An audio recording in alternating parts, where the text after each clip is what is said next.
반갑습니다. 송주준입니다. 요즘 제가 부쩍 영상을 통해 호남 지역에 대해서 얘기하는 경우가 좀 많은 것 같은데요. 그거는 제가 진심으로 정말 호남 지역이 바뀌었으면 좋겠다라고 하는 바람이 있기 때문입니다. 사실 이제 호남 지역에 조금씩 변화는 나타나고 있죠. 특히나 2030 젊은 세대를 중심으로 해가지고 과거의 기성세대와는 다르게 묻지도 따지도 않고 무조건 그냥 민주당을 찍겠다라고 하는 분위기가 조금씩 바뀌고는 있습니다만, 아직까지도 그런데 대부분의 국민들의 인식 속에서 이 호남이라고 하는 지역은 완전히 그냥 대한민국과 분리가 되어 있는 지역 아니냐, 이런 인식이 아직도 팽배하지 않습니까? 진심으로 저는 호남 지역이 바뀌었으면 좋겠고, 지금의 2030들이 열심히 호남 지역 내에서도 어떤 그 기성세대 인식을 바꾸려고 노력하는 거, 그게 이제 진가를 발휘해가지고 꼭 진짜 호남 지역이 바뀌기를 바라봅니다. 오늘 제가 영상을 찍는 것도 그런 이제 연장선에서 있는 건데요. 여러분도 알고 계시는 것처럼 호남은 묻지도 따지도 않고 무조건 민주당을 찍는다라고 하는 그런 풍토 때문에 거꾸로 민주당에 좋은 먹잇감이 되어 왔습니다. 문재인이 벌였던 말도 안 되는 정책들, 그게 뭐 경제가 됐거나 환경이 됐거나 뭐가 됐든지 간에 그런 말도 안 되는 정책들의 실험장 같이 쓰였던 곳이 바로 다른 곳이 아니라 호남 지역이었는데요. 대표적으로 이제 문재인이 추구했던 망상 중에 한 가지가 4대강 사업에 대한 것이었습니다. 4대강 사업을 그 예산이 들어갔다 그냥 20조 정도가 들어갔었죠. 그거를 가지고 무슨 뭐 토목건설이나 무슨 뭐 보수적인 그런 국가 간의 뭐 폐해다, 무슨 뭐 악몽이다, 뭐다, 뭐 말도 안 되는 그렇게 몰아갔던 게 4대강 사업이었는데, 참고로 말씀을 드리면 문재인이가 소득주도 성장이다 라고 하는 그 미명하에 썼던 예산이 4대강 사업의 몇 배나 된다라는 거 알고 계시죠? 그쵸? 4대강을 가지고 구속을 시켜야 된다라고 했으면 문재인은 뭐 어떻게 돼야 될까요? 뭐 무기징역을 넘어가지고 나중에 이제 이 세상을 떠나서 저승으로 가도 평산재판 같은 거 운영하면서 국가가 이제 뭐 재산을 몰수해야 되는 그런 상황 아니겠습니까?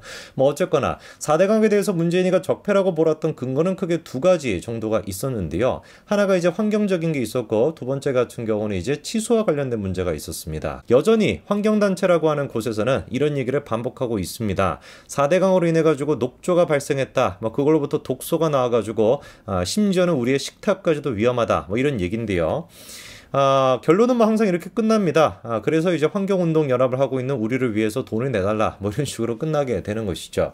이 얘기를 많이 들어보셨을 겁니다. 4대강 사업으로 인해서 녹조가 많이 발생했고 녹조 라떼다 뭐다 이런 얘기도 있고, 그거를 심지어 문재인이가 지난 대선 기간 동안에는 지지난 대선 기간 동안에는 아예 그냥 4대강 사업이 그래서 없어져야 된다, 뭐 이렇게까지 주장했던 근거 아니었습니까? 근데 이제 서울대학교에서 놀라운 결과 한 가지를 내놨죠. 16곳 중에서 13곳의 지표가 좋아졌다, 4대강포 때문에 수질 악화가 됐다라는 건 거짓말이라는 것인데요. 사실상 모든 측면으로 봤었을 때 4대강을 통해 가지고 수질 개선이 됐다라는 건 분명히 우리가 확인할 수 있습니다.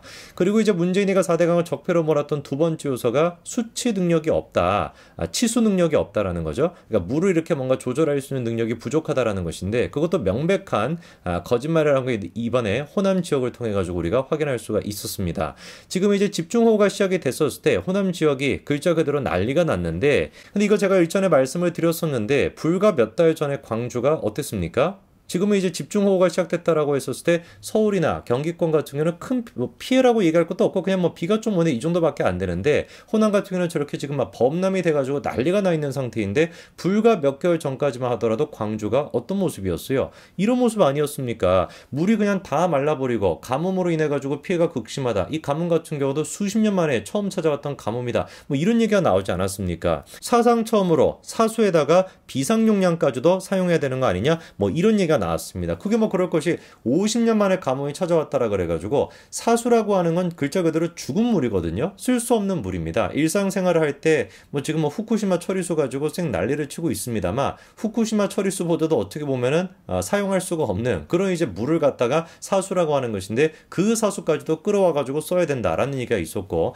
아까 전에 이제 그 비상용량이라는 것은 비상용량까지 끌어와서 쓴다라는 건 댐이나 이런 거에 물을 진짜 바닥까지 긁어내가지고 쓴다라는 뜻이거든요. 그 정도로 진짜 불과 한 2, 3개월 전까지만 하더라도 광주의 호남 지역의 그 가뭄 피해가 굉장히 심했습니다. 그래가지고 뭐 일반 시민들을 대상으로 해서 물 아껴 쓰기 운동, 뭐 수도꼭지 같은 경우도 몇 초 이상 틀지 말자, 뭐 이런 식의 운동까지도 벌였고, 설거지도 한꺼번에 모아가지고 하자 이래가지고 음식점 같은 경우는 막 냄새가 나기도 하고 뭐 이런 얘기가 쏟아져 나왔었는데, 아니 우리가 진짜로 무슨 뭐 1970년대 지금 뭐 서울의 모습을 보는 것도 아니고 무슨 뭐 해방 직후에 대한민국의 모습을 보는 것도 아니고 21세기 대한민국에서 가뭄으로 인해서 피해가 발생하는 게 말이나 되겠습니까? 왜 그러면 가뭄에 대한 피해가 발생하는 것이냐? 이게 뭐 딱 한마디로 얘기해서 문재인이가 4대강을 무력화시켰기 때문에 이거 말고는 없는 거예요. 4대강이 지금 제대로 작동이 되고 있는 곳에서는 가뭄이나 뭐 홍수라고 하는 건 자연 피해라고 해도 그런 것들을 극복할 수 있도록 인간의 기술력으로 만들어진 게 4대강인 거 아니겠습니까? 댐이나 이런 것들을 인간의 기술력으로 자연재해를 극복하라고 만들어낸 것인데 그런 것들이 잘 운영이 되고 있는 데서는 가뭄이나 뭐 비가 온다라고 할지라도 호남 지역만큼 제 피해가 발생하지 않고 있는 것이고 4대강을 무력화시켰던 호남 지역 같은 경우는 싹 다 지금 그런 식의 피해가 발생하고 있으니까 누가 보든지 간에 치수 능력이 있는 4대강을 무력화시켰던 문재인이 때문에 지금 호남 지역에 쌍팔년도의 대한민국으로 돌아가고 있다라고 밖에 결론을 못 내리는 거겠죠. 제가 이번에 참 비극이다라고 생각했던 게 한 가지가 더 있는데요. 아마 지금 영상을 보시는 분들 중에 젊은 분들은 좀 아실 겁니다. 이 워터밤이라고 해가지고 뭐 물놀이 하는 그런 뭐 축제인 거죠. 근데 이게 뭐 그냥 뭐 물놀이하고 물총으로 뭐 물쏘고 뭐 이 정도 수준이 아니라 뭐 전국적으로 진짜 막 어마어마한 인파가 몰릴 정도로 많은 이제 젊은 사람들이 즐기는 그런 이제 축제인데 이게 그런데 3년 동안 코로나 때문에 못했다가 2022년도에 다시 이제 시작을 했거든요. 그때 이제 대본에 나왔던 얘기가 뭐였습니까? 최악의 가뭄 속에서 어떻게 물 축제를 즐길 수가 있냐? 이런 비판이 나왔습니다. 심지어 그때도 뭐 이름을 잘 모르겠는 어떤 가수라고 하는 분이 나와가지고 뭐 이런 비슷한 얘기를 했죠. 뭐 지금 뭐 워터밤이나 싸이의 흠뻑쇼 이런 거 할 때 하루에 뭐 물이 막 300톤 가까이 쓰인다라는 건데 그거를 이제 뭐 가뭄을 위해 가지고 쓰면 좋은 거 아니냐 뭐냐 뭐 이런 소리 했는데 참 그거를 제가 보면서 연예인들은 제발 좀 가만히 있으면 좋겠다. 뭣도 모르면서 진짜 아무 소리나 하지 말고 가만히 있으면 중간에 나갈 텐데 왜 이렇게 끼어들어가지고 깨시민인 척을 하고 싶어 할까. 참 진짜 딱하다는 생각이 들었는데 그런 식의 사고방식이야말로 정확하게 유아틱한 사고방식인 거 아니겠습니까? 뭐 이런 식인 거죠. 뭐 사람들이 지금 뭐 굶어 죽는 사람이 있는데 어떻게 뭐 문화예술을 즐길 수가 있냐. 뭐 이런 논리랑 뭐가 다른 게 있습니까? 야, 아프리카에서 뭐 사람들이 지금 굶어 죽고 있는데 그렇게 비싼 티켓 내가지고 브루노 마스 이런 공연을 못 하러 가냐? 이런 얘기랑 무슨 뭐가 다른 거겠어요? 똑같은 거거든요. 딱 그래서 이런 식의 논리가 대한민국에서 나타났던 게 세월호 당시에도 마찬가지였습니다. 세월호 같은 안타까운 사건이 발생을 했어요. 이렇게 안타까운 사건이 발생했는데 어떻게 해외에 놀러 가? 이렇게 안타까운 사건이 발생했는데 어떻게 가게를 운영해? 이렇게 안타까운 사건이 발생했는데 어떻게 막 먹고 놀고 할 수 있어?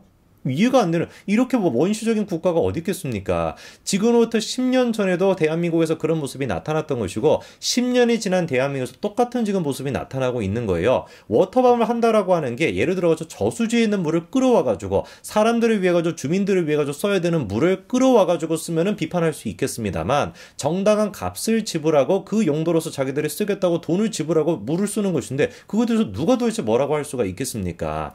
이런 식의 말도 안 되는 원시 적인 모습이 10년 전이나 지금이나 똑같이 나타나고 있고 그리고 더 안타까운 게 뭐냐 이 모습이 당연히 예상이 되시는 것처럼 어디에서는 극적으로 더 나타나고 있다 호남 지역에서는 더 극적으로 나타나고 있다라는 거예요. 무슨 말씀을 제가 드리는 거냐면 2023년도에도 마찬가지로 워터밤 축제가 열리고 있습니다. 지금 보니까 전국적으로 하고 있죠. 서울, 수원, 부산, 대구, 대전, 속초, 제주 뭐 제주도까지 하고 있으니까 글자 그들은 뭐 전국적으로 지금 다 하고 있는 상태인데 눈에 띄는 게 어디가 지금 안 들어가 있습니까? 광주가 안 들어가 있죠. 그래서 제가 좀 찾아봤습니다. 근데 원래 같은 경우는 광주에서도 이렇게 워터밤 축제를 하겠다라고 기획이 됐더라고요. 어떤 사람이 출연하는지까지도 뭐 유명한 사람들이잖아요. 다 뭐 이런 사람들의 라인업까지도 짜여져 있는 상태였습니다. 그런데 이 광주의 워터밤 축제가 취소가 돼버렸어요. 이유가 뭐라는 겁니까? 놀랍게도 광주 지역이 심각한 가뭄으로 피해를 받고 있기 때문에 시민들이 절수 운동을 하고 있는 거 아니냐. 그래서 우리 또한 마찬가지로 이 가뭄의 어떤 절수 운동 이런 거에 참여하는 맥락에서 워터밤 축제를 취소하게 됐다. 이렇게 지금 입장을 내놨습니다. 비만 오면은 홍수 피해가 발생합니다. 비가 안 오면 가뭄 피해가 발생합니다. 다른 지역은 다 멀쩡한데 호남만 지금 그런 피해가 계속해가지고 쌓이고 있어요. 왜? 문재인이가 망상에 빠져가지고 4대강이다 뭐다 이런 것들을 무력화를 시켰기 때문에 완전히 그냥 상시 개방을 시켜가지고 마비를 시켜놨기 때문에 워터밤 축제 같은 경우는 전국에서 다 즐기고 있는데 광주만 지금 그거를 못 즐기고 있습니다. 왜? 아니 뭐 우덜이 지금 막 피해를 보고 있는데 니들이 그냥 뭐라고 그 뭐 문화적인 것들을 향유하냐 이런 식으로 반대를 하니까 이것도 뭐 행사도 지금 못 하고요. 복합소규모도 운영을 못 합니다. 이게 도대체 뭐겠습니까? 21세기 대한민국에 완전히 지금 광주는 역행하고 있는 거예요. 언제까지 도대체 우리가 과거에 머물러 있을 겁니까? 언제까지 도대체 5.18 민주화 운동 맞죠? 좋은 운동인 거 맞죠? 근데 언제까지 그 과거에만 매몰돼 있어야 되겠냐고요.